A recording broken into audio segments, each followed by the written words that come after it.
recent conceptual visualizations have captured the public imagination by depicting the SpaceX Starship positioned horizontally on the lunar surface to serve as a voluminous habitat. To the casual observer, this appears to be an elegant solution to the constraints of lunar infrastructure, offering nearly 1,000 cubic meters of pressurized volume immediately upon landing. However, this proposal reveals a fundamental tension between artistic rendering and aerospace engineering reality. To understand why this distinction matters, we need to consider the structural design philosophy of modern launch vehicles. Rockets are not built like submarines or tanks. They are optimized for specific load paths. When we propose altering the orientation of a flight-proven vehicle from vertical to horizontal within a gravity well, we are not simply changing its position. We are fundamentally altering the physics acting upon its airframe, drawing on technical specifications from the SpaceX Starship development program and historical engineering reports from the Apollo era. We will determine if tipping Starship is a stroke of genius or a structural impossibility. To evaluate the feasibility of a horizontal Starship habitat, we must first recognize that this concept is not a novel innovation of the 21st century. It is, in fact, a reemergence of an engineering proposal from the height of the space race, the Wet Workshop. In the mid-1960s, Wernher von Braun and the designers at NASA's Marshall Space Flight Center proposed the Apollo Applications Program. The objective was to utilize spent stages of the Saturn V rocket as habitable volume. The specific plan involved the S4V third stage. The engineering logic was seductive. The stage was essentially a massive pressure vessel, 21.7 feet, 6.6 meters in diameter. NASA engineers theorized that after the liquid hydrogen fuel was consumed to reach orbit, astronauts could vent the remaining propellant, install floors and equipment, and convert the fuel tank into a space station. However, as the program evolved, the practical realities of outfitting a tank in orbit proved insurmountable. Installing delicate life support systems, wiring and instrumentation inside a vessel that had just contained cryogenic liquid hydrogen at -423 degrees Fahrenheit presented severe integration risks. Furthermore, punching holes for cables and conduits through the wall of a pressure vessel compromised its structural integrity. Ultimately, NASA abandoned the wet workshop concept in favor of the dry workshop. This decision resulted in Skylab, launched in May 1973. Skylab was an S4B stage, but it was built on the ground as a dedicated habitat, launched without fuel and fully outfitted before it ever left the launch pad. Today, SpaceX's Starship revives this debate, but with a different material approach. Unlike the aluminum-lithium alloy used in the Space Shuttle's external tank, Starship is constructed from 304L stainless steel. While this material offers high melting points and reusability, the vehicle relies on a similar structural principle to the early Atlas rockets. It is a pressure-stabilized structure. This brings us to the critical engineering context for our analysis. A Starship on the launch pad is incredibly rigid because it is pressurized with fuel and oxidizer. However, a spent Starship on the lunar surface is an empty, unpressurized, thin-walled cylinder. To understand the risk of tipping this cylinder on its side, we must examine the specific mechanics of hoop stress versus bending moments.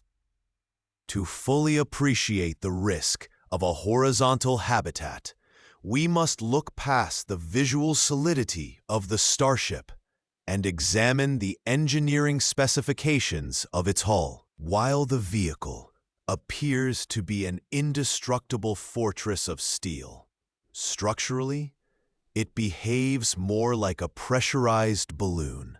Current technical data indicates that the Starship's hull is composed of 304L stainless steel sheets with a thickness of approximately 3.6 to 4 millimeters. To place this in perspective, if one were to scale a Starship down to the dimensions of a standard aluminum beverage can, the walls of the Starship would actually be thinner than the aluminum of the can. This extreme thinness is a necessity for achieving the mass-to-orbit ratios required for spaceflight, but it presents a critical vulnerability when the load path changes. The vehicle derives its immense structural strength not from the thickness of the steel, but from internal pressure, a process known as autogenous pressurization, and its axial geometry. In engineering terms, cylinders are exceptionally robust when subjected to axial loading.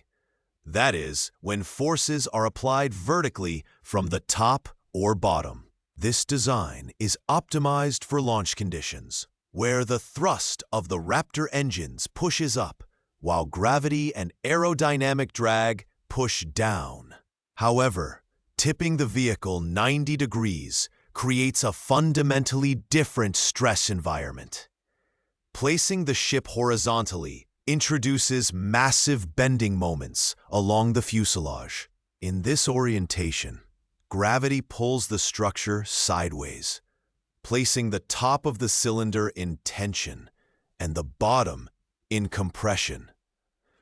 On the launch pad, the tank is rigid because it is pressurized by cryogenic fuel. But a lunar habitat would effectively be an empty tube.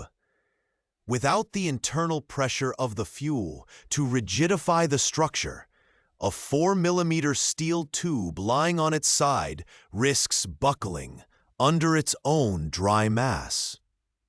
Even in the Moon's reduced gravity, 1/6 that of Earth, the structural integrity of an unpressurized, thin-walled cylinder is compromised without heavy external cradles or internal reinforcement frames, both of which would add significant parasitic mass to the payload. Beyond the structural integrity of the hull, the tipped Starship concept introduces a complex architectural paradox regarding internal orientation.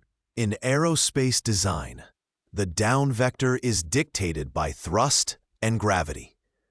During launch and vertical landing, gravity and g-forces act longitudinally toward the engines. However, once the vessel is tipped horizontally, the gravitational vector shifts 90 degrees relative to the airframe.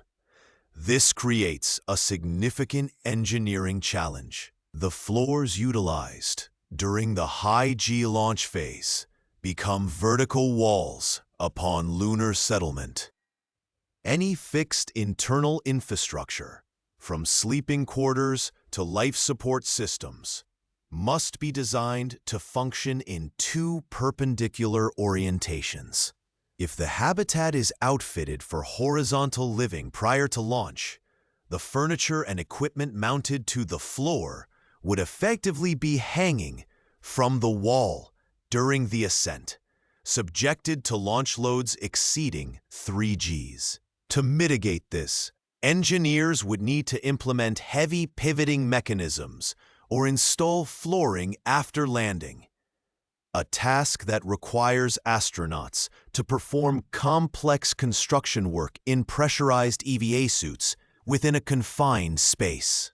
Furthermore, proponents of this concept often suggest burying the Starship under lunar soil, or regolith, to provide shielding against radiation.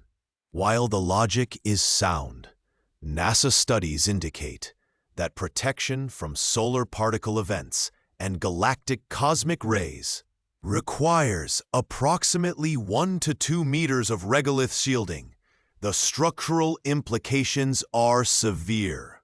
Lunar regolith is dense, with a specific gravity ranging from 1.5 to 3 grams per cubic centimeter, covering a 9-meter diameter cylinder with a single meter of this material creates a static load of metric tons per square meter. As we established in our structural analysis, a thin-walled pressure vessel designed for tensile strength cannot support this magnitude of crushing external weight without extensive internal reinforcement. Adding such reinforcement increases the vehicle's dry mass, which directly reduces the payload capacity available for scientific equipment.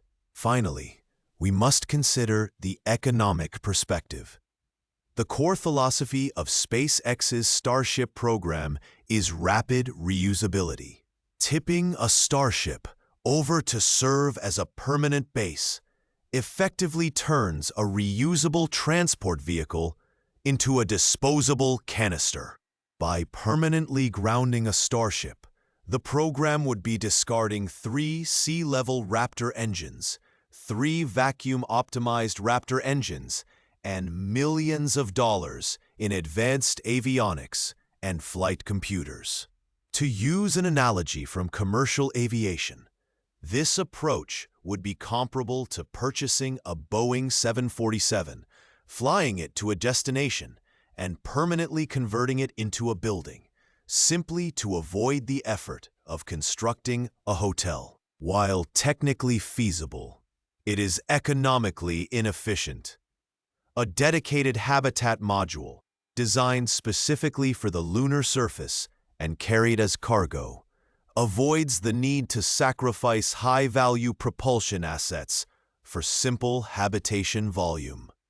We have examined the concept of a horizontal Starship lunar base from structural, operational, and economic perspectives. When we move past the allure of artistic renderings and apply the rigor of aerospace engineering, 3 critical findings emerge. First, the structural analysis reveals a fundamental incompatibility between the vehicle's design and the proposed orientation. The Starship's airframe, composed of 4mm stainless steel, is an optimized pressure vessel designed to handle axial compression and internal hoop stress. It is not designed to withstand the lateral bending moments introduced by tipping the vehicle on its side. As we observed, without the rigidity provided by internal pressurization, the hull risks buckling under its own dry mass, even in reduced lunar gravity. Second, the operational complexity of reorienting the down vector presents a logistical nightmare. The challenge of designing an interior that functions both vertically during a high-G launch and horizontally upon landing creates unnecessary engineering constraints. The added mass required for pivoting floors or heavy internal reinforcement ribs to support shielding loads directly subtracts from the vehicle's useful payload capacity. Third, and perhaps most importantly, the economic model of reusability argues against this approach. Permanently grounding a starship to serve as a passive habitat necessitates the disposal of highly sophisticated avionics and 6 Raptor engines. As our comparative analysis highlighted, this is akin to scrapping a commercial airliner to build a static structure. It is a misallocation of advanced propulsion assets. Looking ahead, these constraints suggest that the future of lunar habitation will likely follow the precedent set by Skylab rather than the Wet Workshop. The most efficient solution is not to repurpose the transport vehicle itself, but to utilize the Starship's massive cargo capacity to deliver dedicated, optimized habitat modules, tunicans, designed specifically for the lunar surface. Alternatively, keeping the Human Landing System, HLS, vertical, as currently planned by NASA and SpaceX, leverages the vehicle's existing structural strengths and eliminates the need for complex tipping mechanisms. Returning to our opening question, we can now conclude with certainty. While the image of a horizontal Starship base is visually compelling, it solves the wrong problems. It trades established engineering efficiency for aesthetic novelty. The laws of physics and material science, specifically the behavior of thin-walled pressure vessels, remain the ultimate arbiters of design, just as they were during the Apollo era. Understanding the specific constraints of the tipped Starship concept provides us with a broader appreciation for the rigorous trade-offs inherent in aerospace engineering. It reinforces the reality that in space exploration, the unyielding laws of physics will always dictate design over aesthetics. If you found this technical analysis valuable, I would appreciate your subscription. In our next video, we will explore a potential alternative that works with the lunar environment rather than against it. The engineering case for subsurface tunneling and the utilization of lava tubes for natural radiation shielding. I am curious about your perspective. Do you believe the operational benefits of a horizontal layout could ever justify the structural risks involved? Or should we strictly adhere to vertical integration? Please share your thoughts in the comments. Thank you for watching. Until next time.